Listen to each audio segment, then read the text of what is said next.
Hello and welcome to Make It Plain. I am your host, Alfonso McGriff III, in the house, here to do the doggone thing once again. I want to thank you for tuning in, as I always say. I appreciate you.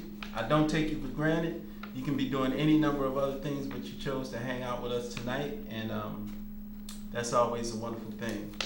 Tonight, I want to deal with part 4. Tonight is part 4 of what I've been talking about the last few weeks. This is an oppressive, racist, hostile environment. And again, this is part 4. For some people, I constantly hear it, and it's okay. I don't have a problem with it. But I'm, being told you harping on race too much, you're blaming white people too much. What else? You're making excuses for black folks. There's a lot of different things that I'm being told by people, and it's understandable. But one of the things I've come to realize in the last 3 or 4 months is that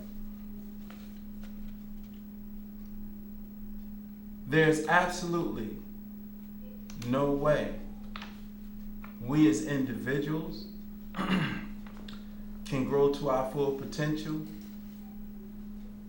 and there's no way that we as a people can grow and evolve and explore our true potential as long as white people and how we feel about white people and our reaction to white people continues to determine our movements. As much as we claim we want to be free, as much as we want to break loose from oppression and racism and hostility, the foundation this country was built on, as much as we want to break away from the race construct, it's not possible to do it as long as we continue to expect Martin Luther King's dream from white people. It's not going to happen. Martin Luther King's dream is never going to happen as long as white people are here. This is an oppressive, racist, hostile environment, and it's going to be that way because the people who built this country built it on a foundation of oppression, racism, and hostility. That is not going to change, and I don't see anything catastrophic like one day white people dropping dead, because as I've said before, even if something freaky like that did happen, kind of like the dinosaurs, one day all white people just gone, we still have a problem because white people are still here with melanated skin. We still operate with a consciousness that is a consciousness rooted in the same spirit as white folks who created this oppressive, racist, hostile environment. So we have to recognize 2 things: that this environment is not going to change as long as white people are here, because I personally don't believe they're going to change. It's always possible for somebody to change, but I personally don't believe they have any plans on changing. I don't believe it's their nature is capable of transforming to something else. White people changing, to me, would be kind of like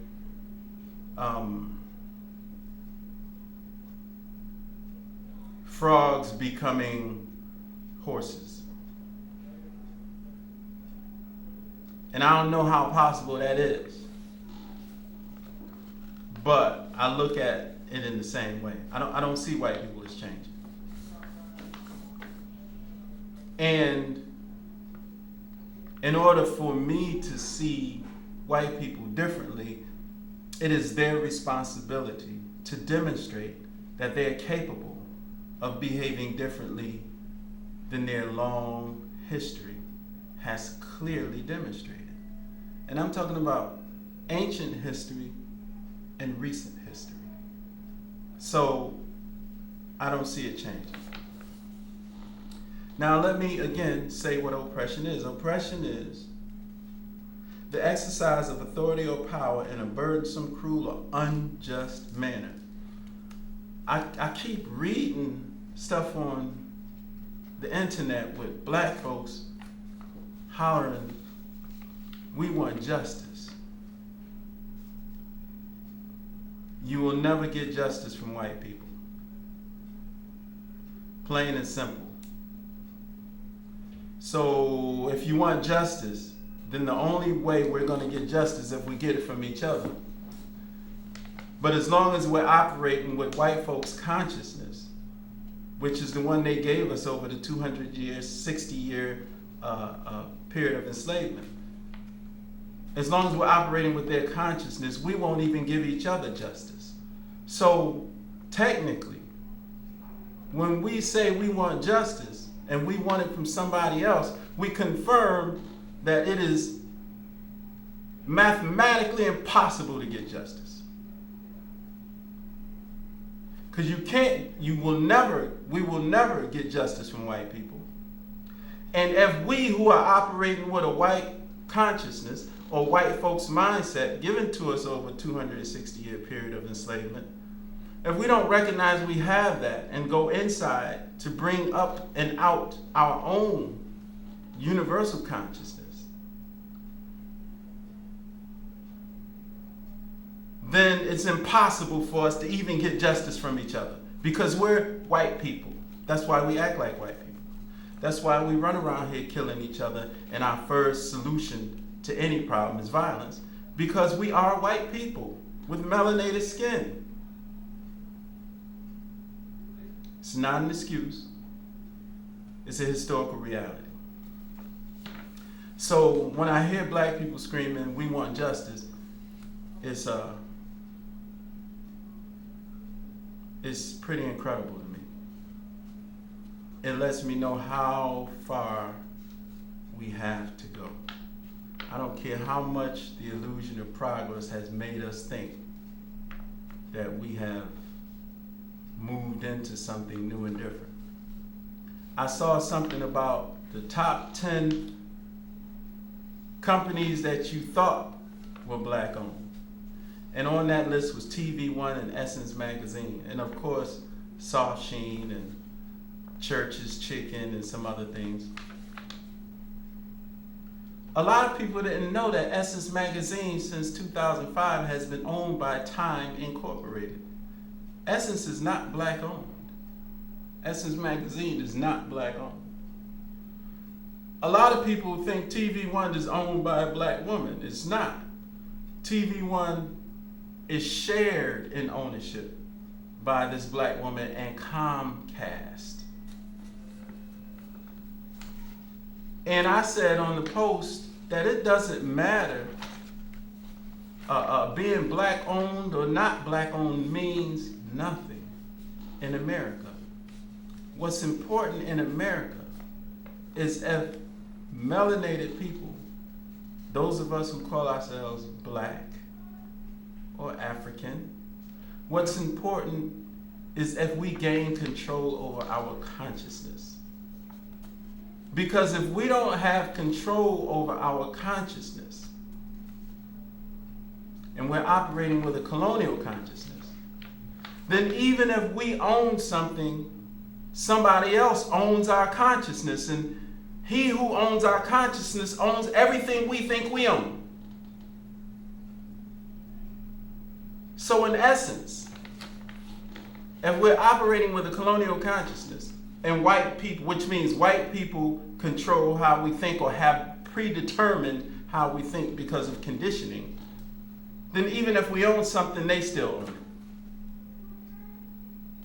So the business about black-owned business, see, if we're in our right mind, it doesn't matter who owns what.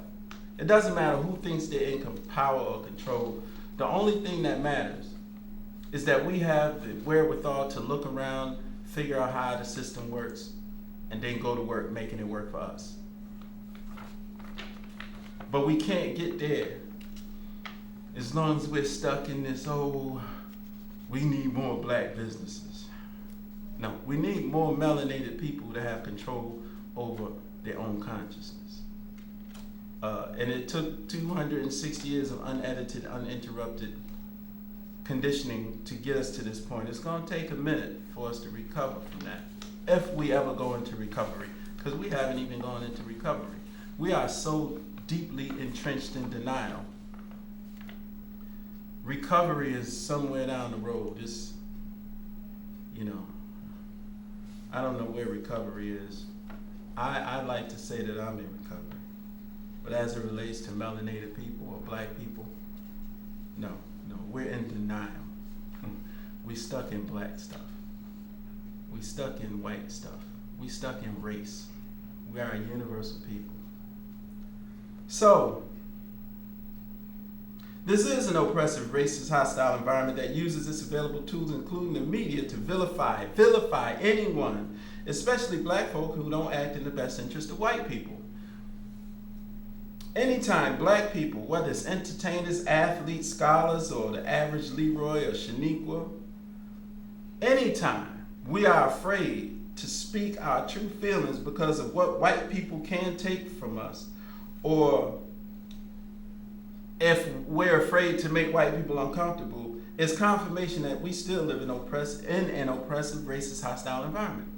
When black people are afraid, when you listen to the racist, this oppressive, racist, hostile media, and then the oppressive, racist, hostile white people who have the power within the media structure, who openly share their feelings, who openly say if he wears a hoodie, he needs to know he's going to be looked at like a thug. I mean, and hey, that's his opinion.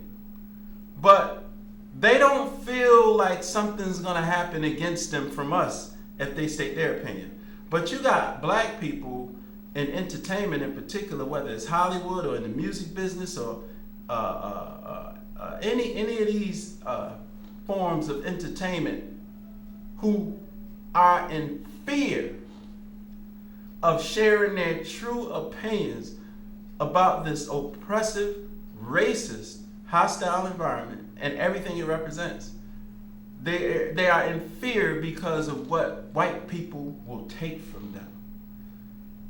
That is confirmation that we live in an oppressive, racist, hostile environment. We got black folks warning each other, man, you lay back on this one, man, pick your battles. You don't want to mess your career up. See, as long as we still talking like that, we're clearly confirming that we're in a racist environment. And white people who control everything are the culprit. It's not blame, it's reality. Black people who don't want to hear this reality say, oh, you're just blaming the white man. Yeah, okay. Well, you stay in denial and put on the tuxedo and drink the wine and hang out in that world. And if it works for you, that's a beautiful thing. But don't try to smash mine. Don't try to smash my world, not the world that I'm functioning in. Because I'm not trying to smash yours. All I'm doing is stating what I see, or what I understand. Again, based on my own limited understanding, what I see as reality. Now, right here in this country, and there's so many examples of how if you make white people uncomfortable, you pay in this country. If you make white people uncomfortable, you pay in this country. This is what confirms how racist this place is. I don't care about all the technical details about court dates, about black people getting beat up by the police, getting killed, shot in the back, all of that kind of stuff. I'm saying this is a racist country. And white people in this country are racist. And white people who are in control of this country are racist. And it's going to always be that way. Unless some kind of freakish anomaly takes place and kills all white people and then kill all black white people. Because black white people are just as destructive as white people. Or melanated white people. And I don't think that's going to happen. So we're always going to be in a racist environment as long as white people are here. And I have to speak in general to protect myself, my emotions, my feelings, my family, whatever, whoever, my friends. I have to speak in general. I have to have a general understanding of the relationship we have with white people. This is not personal. There are always exceptions. You know, there are always some white folks out here who are doing the right thing. But those, I can't look at this whole thing and go by them. Nah, I gotta go by the general understanding of the historical behavior of white people. So all of y'all white folks, that's the good ones, and y'all doing, and the black folks, they got good white friends, and all of us who have good family members who are white and all that good stuff, you know, that's a wonderful thing. But I ain't talking about that. I'm talking about the majority. I'm talking about white people in general, because in order for me to function in a way where I don't get hurt, I have to look at the big picture. I can't look at the few that ain't like the rest. That's just real. Because the history associated with white folks is long and clear. It has never been, one thing about white people, they have never, ever made it a secret about how they roll. Every place they roll the same way. They don't give a damn about the people. They don't give a damn about the culture. They don't give a damn about the religious practices. They don't give a damn about the land. They don't give a damn about nothing. The only thing they care about is power and profit by any means necessary and unnecessary. This is clear, long, distinct history. So now, one of the great in the history of this racist country, Brother Paul Robeson, and don't take my word for it, look it up for yourself. Now, Paul Robeson went to school on an academic scholarship. You know, we see that as a big deal. Oh, white people give us a scholarship. So he went to school on an academic scholarship at Rutgers University. And he graduated top of his class Victoria. Got his LLB from Columbia Law School while playing in the NFL. Columbia Law School, the great Ivy League school, while playing football in the NFL. So he was one of the best football players in the world as well. Not only that, but he was a singer and an actor. He was in films and theater. And I mean, the man was an all-around great person. Got himself a little bit involved in civil rights. And then he made the mistake of making white people mad or uncomfortable. See, when white people get mad or uncomfortable and you don't do everything you can to recomfort them, they don't give a damn about all of that past. You can be the valedictorian, you can have a law degree from an Ivy League school, you could have got a full academic scholarship to college, you could have played in the NFL, all that stuff don't matter when you make white people upset and they have the power. And they have the power to do what? Exercise the authority in a burdensome, cruel, and unjust manner. They have the power to do that. We don't. We don't have the power to exercise authority in a burdensome, cruel, and unjust manner. They do, always have. In this country in particular. So Paul Robeson would recant his advocacy for the pro-Soviet policies. He had some friends in the Soviet Union. The man traveled all over the world. And this country said, we want you to recant your friends and their policies and all that. We want you to speak against Russia. Kind of like when white folks got Jesse Owens and Jackie Robinson to speak against Muhammad Ali, decide not to enter into the military. And so they talked against Muhammad Ali. You have a right to earn millions of dollars in this great country and earn a living, and you won't fight. And them same two Negroes, later on down the road, when white folks couldn't use them no more, they didn't give a damn about neither one of them. And then after they died broke and damn near homeless, then they try to make heroes out of them to us. So now you got Paul Robeson that made white folks uncomfortable, and he wouldn't go back on it. I got friends in Russia. So what they did, when white people get mad, when you don't make them comfortable and don't do what white people want you to do, or make white people upset, they start taking stuff from you and trying to make your life uncomfortable and miserable. Don't matter how educated you were. Don't matter if you were part of the Harlem Renaissance and mentioned as one of the greatest men in America. All that stuff don't matter when you make white folks mad. The only thing they care about is, again, I said last week, we have a dog master relationship with white people. They can love you and cry when you die. But if you piss them off, they'll put your ass down. Period. No matter how much they love you or claim they love you.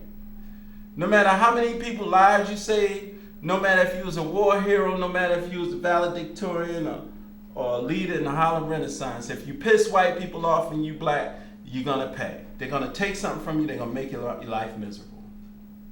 It's just real. That's just real. So now, they took his passport. They took Paul Robeson's passport. They blackballed him in the United States of America. Blackball, whiteball, whatever you want to call it. What they did was made sure he could not work anywhere in this country. With a law degree from Hartford. Acting, singing, all that. They made sure he did not work in America. And they made sure he couldn't work anywhere else. Because they took his passport. And Paul Robeson went from being one of the most successful rich black men in the United States to one of the brokest Negroes in the country. Scuffling. For 8 years, they would not let him work. This is what white folks do when you piss them off. I mean, this is real. This is the history. This is the relationship. How in the world can we continue to keep expecting something different and keep getting mad over and over again when white people act like white people? It's a rhetorical question. I understand why we keep expecting different, because a lot of us have been indoctrinated into the civil rights movement, whereby we want equality. I wouldn't want to be equal to anybody, especially white people, because being equal to anybody limits my potential as a human being. I have unlimited potential to do any number of things, infinitely. I have no desire to be equal to anybody. One of the biggest mistakes of the civil rights movement is that whole term, equal to. We should have used something else, or whatever. But equal to was a terrible miscarriage of justice as it relates to how the English language was used, and many of us are still using that language today. We want equality. You can never have equality in America. It's not possible for black people to have equality in America. It's zero chance for that. Zero chance for that.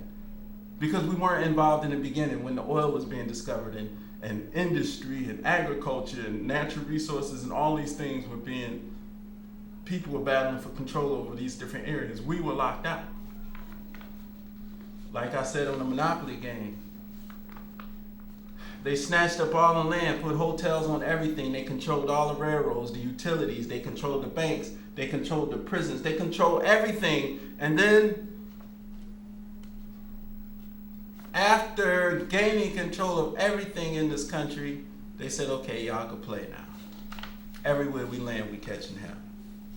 It's white folks for you. That's just how it is. It's real. It's not an excuse. It's real. So the great Paul Robeson, then he had health issues, then he died. They took the best years of his life away from him. They have a habit of doing this. They did the same thing with Muhammad Ali. Took the best years of his career away from him. So, this is how white folks do when you make them upset. So we got a whole lot of scared actors and actresses and tap dancers and whoever, singers, rappers, whoever. It's a whole lot of people who just kind of hanging low right now because they don't want to make the wrong white person upset, because white people take stuff from black people when white people get upset. It's just how it works. So now, let me go to Derrick Rose. Derrick Rose is an incredible high school basketball player and an incredible college basketball player. I think he played 1 year of basketball in college, and he went on and got drafted by the Chicago Bulls. Now, most valuable player of the league, one of the most talented and powerful point guards in the world, for that matter. But something happened around March 14, 2012. Derrick Rose sat out of the game because he strained his groin. Anybody knows in sports, when you strain your groin, it's just an aggravating injury. It takes forever to heal. Now, this March 14th, less than a month later, you strain your groin. Less than a month later, he rolled his right ankle. Now, any person that has a limited understanding of anatomy understands that when you strain certain things, then you start having to overcompensate in other ways. Now, if less than a month later he rolls his ankle, then somebody should have said, this dude, his groin probably ain't right. Now he done rolled his ankle, he got another injury. And back then, even though he sprained his right ankle, Derrick Rose said, you know how I am. If it's a close game or one I want to get, I'm going to continue to play. I ended up making it worse. It's just an ankle sprain. Hopefully I'll be over it in a couple of days. So he rolled his ankle and kept playing, made it worse. And he, sticking it out. Now, I want you to look at these dates. March 4th, strained his groin. April 11th, he rolled his ankle. Less than a month later, April 28th, he blew out his knee. April 28th, he blew out his knee. Again, body trying to compensate for other weak areas. That's natural. That's how the anatomy works. Now, a lot of people forgot that when he sat out, when he hurt his groin, and sat out when he rolled his ankle, he was being criticized. People were putting pressure on him to play and all of that kind of stuff. People forgot all about what he went through with that. And he was talking about he didn't want to come back if he wasn't comfortable. And this was with a sprained ankle. And everybody was saying, come on, man, it's just a sprained ankle. Tape it up, man. Come on, do it. This is for the team, man. And he went out there, and less than a month after rolling his ankle, his body still trying to compensate from the groin, from the rolled ankle. Now he blows his knee out. April 28, 2012. Then on March 8th, almost a year later, right? His so-called team, now the Chicago Bulls doctors, team doctors announced that he has the okay to play. This is March 8, 2013. Of course, now the team announces it, everybody's wondering how come he's not playing. So now it's more and more pressure on him. Now I'm gonna get back to Derrick. I'm gonna just read this little story right here, right quick, about Grant Hill. Grant Hill was a max player, 25-point-a-game player with the Pistons, who was the next Michael Jordan at the time. He was on his way to a max deal, which he ended up getting. Towards the end of that season, Hill's ankle started bothering him. The Pistons trainers treated it, and Hill continued playing, but the ankle kept getting worse. After he pulled himself from a game, the team's doctors assured him that it was merely a bone bruise. Team doctors. Hill sat out the last few games of the regular season amid criticism that he was worried about jeopardizing his free agent payday. So when he set out, because he was saying something not right with my ankle, of course, this oppressive, racist, hostile white media started going after him, talking about he just trying to protect himself so he can get a big payday. Grant Hill let people put the pressure on him, and he returned to the playoffs. But in the second game, felt the pop in his ankle. He couldn't go on. The ankle was diagnosed as broken. He underwent surgery 4 days later. Now he let these people put pressure on him. Again, the only time black people talk about it is after they done heard the white media talk about it, because we don't know. So this oppressive, racist white media, hostile white media, went out and started talking about he could have played. He just trying to protect his opportunity for a big contract. And Grant Hill goes out there. He succumbs to the pressure, plays, and breaks his ankle. The story might still have ended happily. In August 2000, 3 months after ankle surgery, the Orlando Magic signed him to a 7-year, $93 million deal. They still signed him to the big contract because they know the doctors kept forcing him out there, and he went out there trying to, forgetting about business is business, thinking he got some damn friends and associates. You don't have friends and associates when it comes to white people. They're clear when it's about business. Businesses, especially in big money leagues and stuff like this, and entertainment. Ain't no friends. It's business. Ain't no friends. In September, Orlando cleared him to scrimmage against his new teammates. Grant Hill says, I'm going against guys on the Magic that 6 months earlier I averaged 40 points against. And he said, I'm not feeling right. Grant Hill had 4 more surgeries and would never ride again. He had a long career as a journeyman, but never was the same player again, not close. Not close. Because he succumbed to the pressure, listened to the doctors, all that kind of stuff. The Magic had made a mistake, pushing Hill back into court, onto the court before his ankle had fully healed. But Hill had made a mistake too, deferring to the judgment of the team's doctors and ignoring his own instincts. Hill made a mistake too, deferring to the team's doctors and ignoring his own instincts. He stayed in the NBA. He retired this past summer after spending a season with the Clippers, but he never played with the same confidence again. Grant Hill said, if I had set out for a whole season, who knows what would have happened. Team doctors are hired and paid for by teams.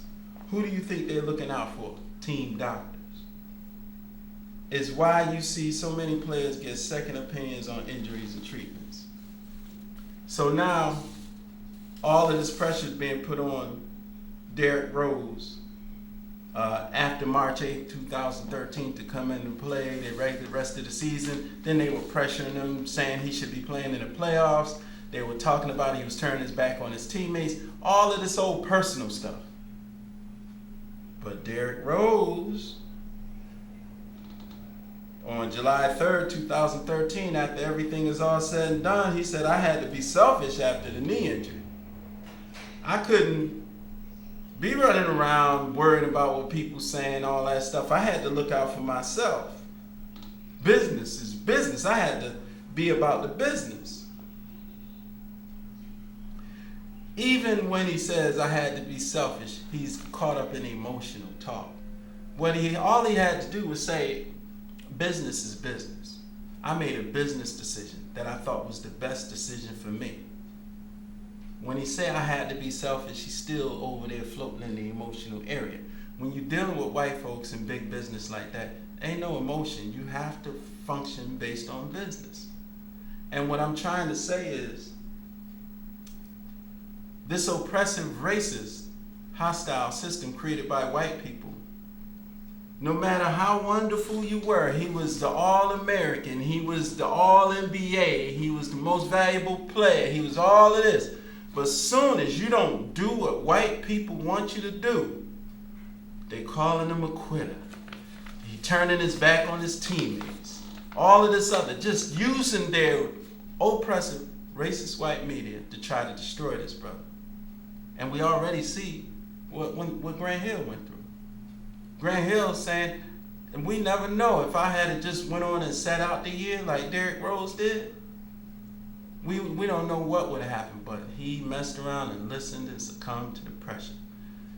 And white people will use their media, their magazines, their rumors, innuendos, flat out lies, anything to try to force us to do what they want us to do.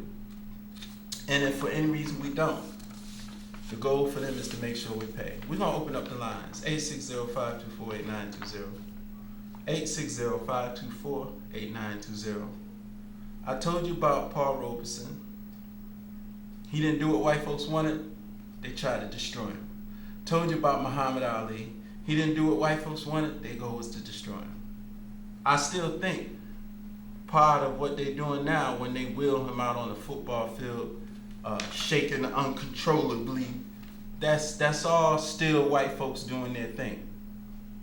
And it's also his family not understanding what's going on in this setup. But if we can get past race, man, that'd be a big step. If we can understand that we need recovery, which is what we have never had, really, then that'd be a big step. One of the problems with us and trying to deal with the reality of recovery is if you talk about our historical relationship and the history and how we arrived this way, then we got a whole lot of people out there that say, oh, you're just trying to blame white people for everything. And so then you don't want to sound like you're blaming white people for everything. So you kind of backtrack off of it. Well, I got news. There's no Negro. I don't care what position you're in. I don't care what school you graduated from or what you think you know. I'm going to talk about this historical relationship because it's important. And I don't care if you saying I'm trying to blame white people for everything will not distract me or move me one iota from saying what I think is important about our historical relationship with them and why we need to understand it. Why we need to understand that we are white people with melanated skin who have the potential to recover from that colonial consciousness. But it can't happen until we're aware, acknowledge that we're white people with melanated skin. People always want to help me understand, well, what about what we be doing to each other? What about what, and I always say, well, you're just looking at white people. It's not blaming white people, it's the truth. And I said this example 100 million times. Everybody understands the 17-year-old who was raised in a household of thieves. And at the age of 17, his thought process is such that if he wants something, he's always thinking about how and what do I have to steal in order to get what I want. It's just how he's thinking. Now, you can't go to that 17-year-old and say, hey, you need to change your thinking. That's really not going to work. The 17-year-old needs some professional assistance with recovery from being in a household of thieves for 17 years. And if you just tell him he needs to change and make better decisions, that's not going to work. That's like telling the smoker, just stop smoking. Or an overweight person, just stop eating. Alcohol, stop drinking. Just quit.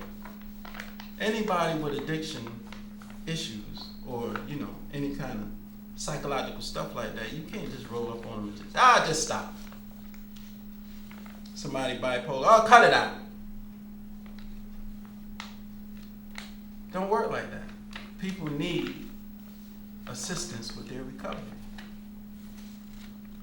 And so does a 17-year-old. And after 17 years of being raised in a household of thieves, at 17, he is not acting like a thief, he is a thief. And I say the same thing about African people. After 260 years of being raised in a household of white people, unedited, uninterrupted removal from knowledge of self, totally colonized. If you can understand 17 years, how can you not understand 260? And this again, the 17-year-old is not blaming the household if somebody tries to understand how is it that he always thinks about stealing when he wants something. That's not blaming the household, that's understanding the problem. When we talk about 260 years of colonial contamination, that's not blaming white people, that's understanding the problem. That's what it is. So y'all blame white people, Negroes can kick rocks. This is an attempt to understand the problem. We need recovery. We're not well, no matter how fancy the suit is. When that bear is riding that bicycle in the circus, he can have on a fancy suit, fancy hat, fancy bike. They can even make the little circle he riding in fancy. They can make where he live fancy. But he operating with a circus consciousness. That bear is not in his natural mind. And neither are we. We're no different than that bear in the circus, or that whale that jumps through hoops, because we've had trainers and conditioners and people, just like they do the bear and the whale and the seal and the lion. See, you have to consciously work on removing the spirit, the natural spirit of those animals from them. And white people saw us as animals. They didn't see us any different, still don't. They can shoot us down in the street, don't have no problems with it. Still see us as animals, ain't nothing changed. Nothing changed at all. And we get the same treatment as the animals, the same conditioning. We all in this together. Us, the circus animals, the zoo animals, the SeaWorld, that we all in this together. We the same to white people, no different. Dogs, pets. White people see us all the same. And that's the only way. And because I understand this, I'm not emotional when white people act like white people. Most cases, I'm not upset when white people act like white people. The only thing that hurts me and still bothers me is so many of us get hurt and we don't have to, but we are taught to feel uncomfortable about dealing with the reality of who white people are. I was talking about this the other day, and we always have the one Negro that says, what about what we doing to each other? And I made it a point to let her know, we ain't talking about what we doing to each other. Right now, we talking about white folks. And it's Negroes like you who have this built-in defense mechanism for white people who create problems when we trying to solve our own problems.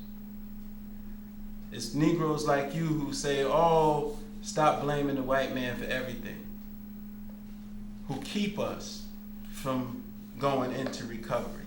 Because we don't want to feel like, we just blaming white people for everything. It do kind of sound like we keep blaming white people. We need to just, it's up to us to take responsibility for ourselves.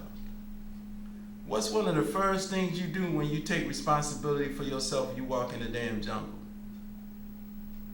If you know some lions in the jungle, you're going to figure out how to protect yourself from the lions. You ain't going to walk in the jungle and be afraid of protecting yourself against the lions because you don't want to blame the lions for your issues.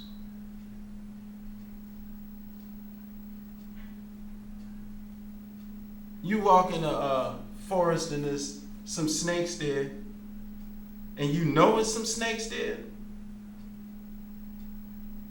You're not going to be hesitant to put on some high protective boots to keep yourself from getting bit because you don't want to just blame the snakes for biting you. That just don't make no damn sense. And because we let people put that trip on us about blaming white people, we still have young black men to this day. If it wasn't for basketball, I'd be dead or in jail. That is a broken spirit. I don't give a damn how great they are on the basketball court. How in the hell can you not have a person who, you can't not have a broken spirit? People who don't have broken spirits can't utter those kind of words. If it wasn't for football, I'd be dead or in jail. That in itself speaks to the fact that we haven't even arrived to recovery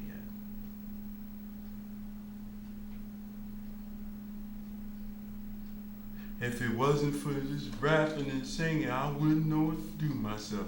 I'd probably be gang banging, dead or in jail. That's an oppressed, hopeless spirit. See, that kind of stuff bothers me. Not what white people do, but the fact that we can speak like that and then still don't want to acknowledge we need some recovery. And don't want to acknowledge why we speak like that. See, because if you go into why we speak like that, then you got to deal with this enslavement. And if you deal with this enslavement, then you got to get accused of blaming white people. Then you got to shut up and don't say nothing. And then nothing happen. We still stay the same, sick people. Because we never reach recovery because we scared to blame white people. We don't go in the forest protected because we don't want the snakes to think we blaming them. We don't go in the forest protected because we don't want the lions to think we just gonna blame them for everything. So we don't go into this oppressive, racist, hostile environment protecting ourselves because we don't want to seem like reverse racists. That part hurts. That stuff hurts right there. I promised my mama I was going to get my degree. This Negro got $6 million a year guaranteed for 3 or 4 years waiting on him, and he talking about he want to stay in school and get his degree. This is the kind of sickness we dealing with. But we scared to talk about our relationship with white people because somebody gonna blame us for blaming white people. Well, blame me for blaming white people. Whatever you need to do. But it doesn't matter to me because I'm not moved by that blame. I'm gonna talk about this relationship because it's real and it's holding us up. And we have to get past it. We have to get past it. A whole slew of new articles are popping up all over the internet about what the white folks done to black folks. What white folks done to us. This is not funny, again, this is painful. But I asked a question to myself. How can you know about the period of enslavement and then be surprised what white folks doing today? How can you know about what happened right here in America when these white people literally almost made the buffalo extinct? They killed so many buffaloes, shooting them down, trying to starve and freeze the indigenous people of this land to death. Not for me, just for the purpose of starving and freezing another group of people to death. Do you understand what it takes, the kind of spirit you have to do that to another people? After the period of enslavement and the long list of things that white people have done, even medical, what they did with the Tuskegee experiment with the syphilis, let men walk around for 20 and 30 years with syphilis and never tried to watch them. Never knew let them know that that's what was going on with them. These people are no joke, man.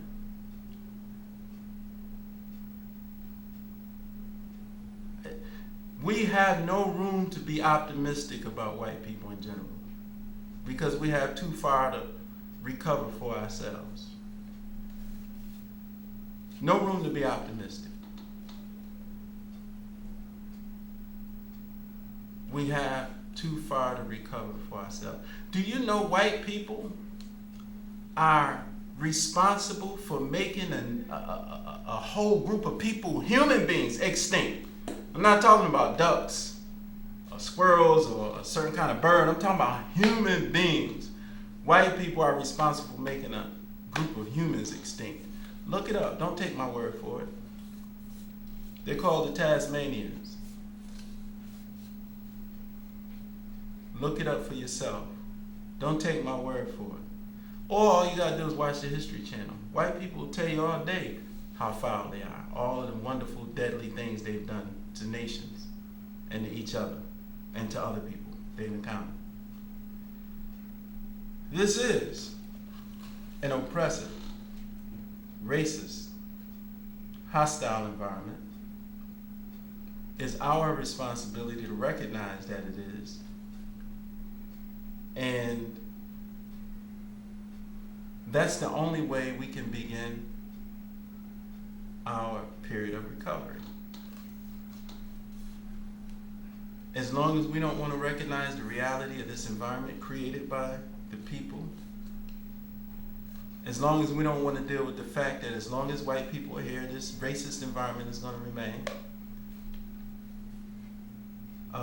As long as we keep thinking that we're okay because we can work with white people and sleep in the same hotels and eat in the same restaurants and ride the same train, that we're okay as long as we keep thinking like that, as long as we keep that civil rights thought process going, as long as we keep fighting to be equal, we don't have a chance. So this Sunday at the Kabbalah House, 1023 Albany Avenue, I'll be talking about freedom. What is freedom?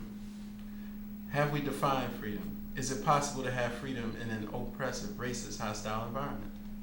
We're gonna be talking about that this Sunday at the Kabbalah House, 1023 Albany Avenue, Hartford, Connecticut. Doors open at 4. The program starts promptly at 5 o'clock. There is no charge. There will be some snacks and some water or refreshments as long as they last. It's no guarantee that it's going to be enough for everybody all day, because it's not going to be the case, but I do try to have some refreshments for you. And if you can make it, come on out. I am Alfonso McGriff III, your host. This is Make It Plain. I thank you for tuning in. Have a wonderful rest of your evening. Peace. We are out.